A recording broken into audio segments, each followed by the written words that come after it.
Anthony, whatever gave you the idea of building a distillery? Well, that's a good question. I mean, mainly because of being involved in selling individual casks of single malt over a period of about 10 years, the increase in popularity for single malt was growing all the time, and I felt this was the right time to build something fairly unique and different, and this is the ultimate distillery. We're growing the barley here, and we're doing the malting, the production process, maturation, and eventually bottling it here on site.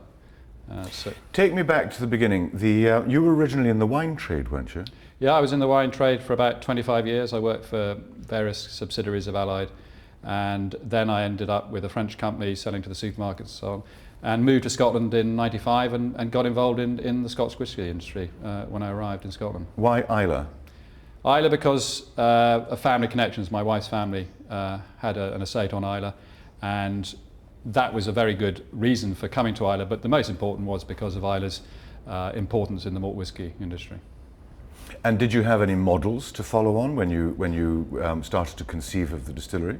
No, none at all. The original idea was to build a micro distillery at our boathouse at Lagan, near Bowmore, and pinch the name Bowmore in terms of the position, the address being Bowmore.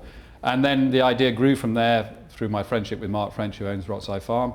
He grew malting barley, and it seemed he had these buildings, and it seemed the ideal location to site the distillery.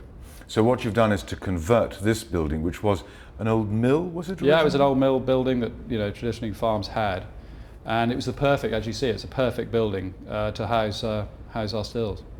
And you've built on well, your own malting barn and malting floor. Yep, we've really, this is the only traditional building, old traditional building, plus the visitor centre, which was an old cattle bar, and then we've built the malt floor, the kiln, and also the warehouse. Mm. And your production level is what? Well, at the moment we've started off at sort of 40 to 50,000 litres, which will fill about 400 casks, and then we're putting in 2 more washbacks at the end of this year, so that we can double that up to about 800 to nearly 100,000 litres of alcohol. And how does that compare with a larger distillery like, say, Kalila? Well, funny enough, I was talking to Billy Stitchell the other day, and at the moment we're distilling the same in a year as they do in a week, so that gives you the scale of the operation in terms of they're the biggest on Islay and we're the smallest. Yeah, yeah. Now tell me a little bit for all the people who are watching who want to start their own distilleries, and I'm sure there are many of them, what advice would you give them? Advice? Well, I conceived this idea in 2001, it's now middle of 2006, and that's the length of time it's taken me to put the whole project together. The actual building of the distillery and overseeing it all was relatively straightforward compared with raising the funds. The raising of the funds is the one issue that I think everyone comes up against who thinks of starting a distillery, and everybody would have seen in the press of various small micro distilleries, farm distilleries that have been spoken about and are still being spoken about. And in 2001 we were being spoken about, and we were being spoken about until 2005, until we actually built it, and people didn't believe we were going to do it. And it ultimately comes down to money, and yes, actually raising the finance is hugely difficult. It's a long-term project. I mean, you tell someone that they might get a return in 15 years' time, they just laugh in your face and say, well, we might as well stick it in a building society. So that it took me 3 to 4 years to raise the money, and then another 1.5 years to actually build and put the equipment in. And if I'm not being impertinent, what sort of money are we talking about? I mean, for example, how much would you pay for a spirit still like that? Well, we had to obviously buy new because there was no other distilleries that had second-hand equipment this size, and so spirit still, a typical spirit still, £26,000–27,000 each. With or without the condenser? Without, yeah. Condenser cost? The 2 condensers about £6,000 or £7,000. Yeah. So, I mean, we had to buy new for all the major parts of equipment. The mash tun, £70,000.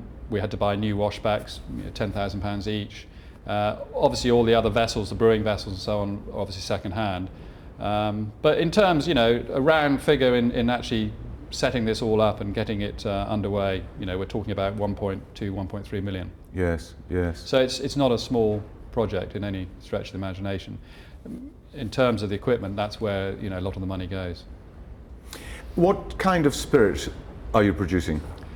Well, when I set out, I wanted to be able to produce a spirit that was probably light and floral and fruity, and hopefully would mature reasonably quickly. And in consultation with Jim Swan, who is our production consultant, he came up with a shape and design that hopefully would fit our requirements, and we're very, very pleased with what it's producing. So the tall, narrow neck with the bulb means that we're collecting lighter alcohols, and the heavier ones are falling back into the pan. So you're looking for a relatively light spirit? Yeah, and what we have produced is quite light. It's very fruity, and hardly any faints in it. So the view is that it should mature relatively quickly. It won't need a huge amount of wood maturation to mature it out. And the view at the moment is that, you know, in 4 or 5 years' time, we'll have a spirit that we can bottle and put on the market. A drinkable whiskey. Yeah. What about smoke? How smoky? Well, what we're doing now is, when we set out, it was going to be 100% our own barley, so that we were going to produce the 100% Islay single malt. As it's transpired, we can't produce enough of our own malt to fulfill our own requirements. So about 60% will be from our own malt, and the balance will be from malt that we buy in from a maltings, probably Port Ellen. And the Port Ellen malt, we're going to be malting to sort of 50 parts of phenols, whereas with our own, we're probably managed between 20 and 30. Yeah. And so we're going to release 2 different expressions of Kilchoman, one 100% Islay and the other from commercial maltings. Yeah, yeah. And 50 parts per million phenols is the same sort of level as Ardbeg, I think, isn't it? Yeah, I mean, actually, we are buying the Ardbeg spec of malt at the moment from Port Ellen, and we're very pleased with it. It's giving us a really nice spirit. So having secured all your kit, was it relatively plain sailing getting it all installed and preparing the buildings? Certainly not. You know, that's when we ran into our first major problems. The boiler that we had installed clearly wasn't installed correctly. The pipes were too small to put the steam through to the stills, and when we came to commission, instead of coming on spirit in an hour, it was taking 2.5, 3 hours, which clearly was not going to be very efficient. So we had to strip out all the pipes, and instead of 1-inch pipes, we had to put 3-inch pipes, and we had to get a pump to take away the condensate. The condensate wasn't getting away, so it was lying in the pipes, and so we had to install I had to buy a pump which cost us £8,500 to get the condensate away quicker, put the new pipes in, and then we did get a boiler that was going to do the job. But that didn't mean the boiler worked. We kept on having breakdowns because the company that we bought it from really weren't very professional. So we had massive problems over that. From commissioning everything in November, we filled 7 casks in December, and then we had 3 months of looking at all the equipment and getting everything right before we really got into full production at the end of March. But in between that, we also had a fire in the kiln, which was, it sounds as though it was a major setback. Luckily, it didn't set us back too much. The roof came off the kiln, but within the 2 days we were back into production. So that's when we stopped malting our own and we bought in commercial malt, and the decision was taken anyway before that we needed to buy in malt from commercial maltings to get up to the production levels. But beside that, the kiln was never designed correctly.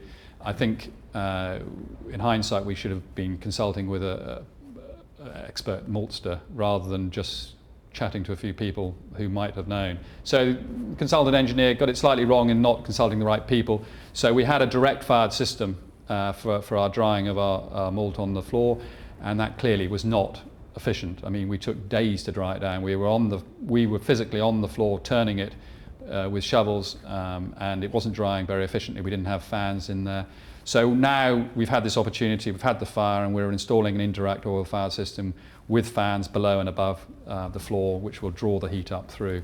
So hopefully within the next 4 or 5 weeks we'll be back on track and we're starting malting our own barley again. And capable of burning peat in the early stages of malting as well, so yeah. you can put smoke through. No, that's right. We'll do the smoking with peat initially. When we first put the malt up onto the floor, we'll do 12 hours of peating, and that's where we hope to get our 20 to 30 parts.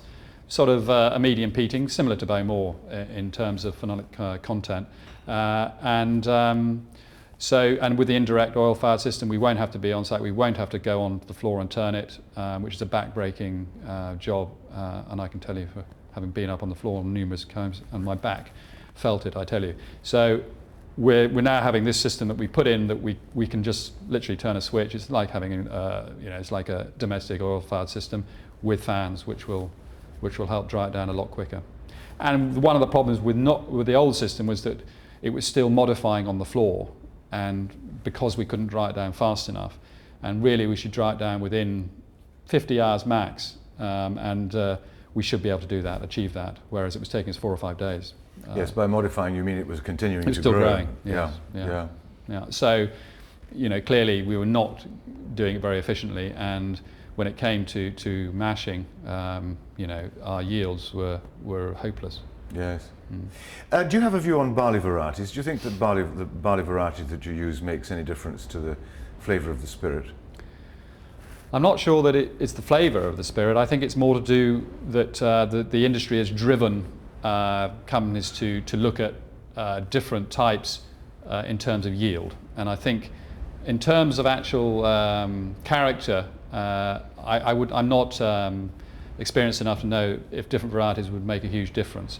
I think the whole industry is driven by producing better yields, and therefore different. At the moment it's Optic, Chalice, and there's one other I'm not sure of that people use. Troon is one that's coming. Right. But at the moment, Optic is the one we're using here on the farm, and it's one that performs pretty well. How do your yields compare to other distilleries on the Well, island? at the moment, we've really been only able to compare the commercial malt that we've been distilling, and we're getting about 380 as our best. It averages between 370 and 380. Now, that's down on what everybody else achieve. Kalila, for instance, they can achieve up to about 420. Ardbeg, they're around 400. 420 litres of alcohol per tonne of malt. Yeah, that's right. Yeah. Yes. And we're achieving about 380. And Ardbeg about 400. And they're using the same malt spec.